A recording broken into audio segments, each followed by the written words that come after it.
Drama serial कभी मैं कभी तुम के आने वाले एपिसोड में आप देखेंगे कि शर्जीना के वालिदैन को जब इल्म होता है कि शर्जीना और मुस्तफ़ा पर चोरी का इल्ज़ाम लगाकर इन्हें घर से निकाल दिया गया है, तो ये दोनों इनके ससुराल पहुंच जाते हैं। और मुस्तफ़ा के वालिद से शर्जीना के वालिद कहते हैं कि तुमने मेरी बेटी के साथ ऐसा कैसे होने दिया, क्या तुम्हें अपनी बेटे पर इतना भी ट्रस्ट नहीं। तो यहाँ मुस्तफ़ा के वालिद तो इससे माफ़ी मांगते हैं कि इन्होंने इनकी बेटी के साथ बहुत गलत किया, हमें मुस्तफ़ा की शादी शर्जीना से करना ही नहीं चाहिए थी।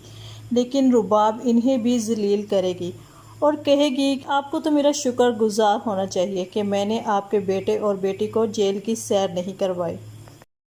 शर्जीना के वालिदैन बहुत अपसेट होते हैं और वो शर्जीना को कॉल करते हैं और कहते हैं हम दोनों के साथ इतना सब कुछ हो गया और तुमने एक बार हमें बताना गवारा भी नहीं किया। तो शर्जीना कहती है कि बाबा आप परेशान ना हो, लेकिन शर्जीना के वालिद इसे कहते हैं कि तुम मुस्तफ़ा को लेकर फ़ौरन घर आओ, हमारे घर के होते हुए तुम लोग कहीं और क्यों भटक रहे हो। तो शर्जीना कहती है कि बाबा मुस्तफ़ा को कभी भी गवारा नहीं होगा कि वो अपने ससुराल में रहे और मैं उसी का साथ दूंगी।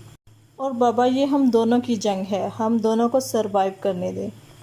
तो वहीं दूसरी तरफ शर्जीना के घर से जाने के बाद अब रुबाब को मौका मिल गया कि वो भी इस घर से चली जाए। वो इन सबसे कहती है कि गाइस मैं अब और इस घर में नहीं रुक सकती, मुझे अपने घर वापस जाना होगा।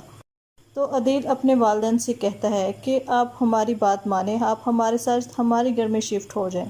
वैसे भी यहाँ अब मुस्तफ़ा और शर्जीना नहीं है जो आपका ख्याल रखें, इसलिए बेहतर है कि हम रुबाब के घर में चले जाएं।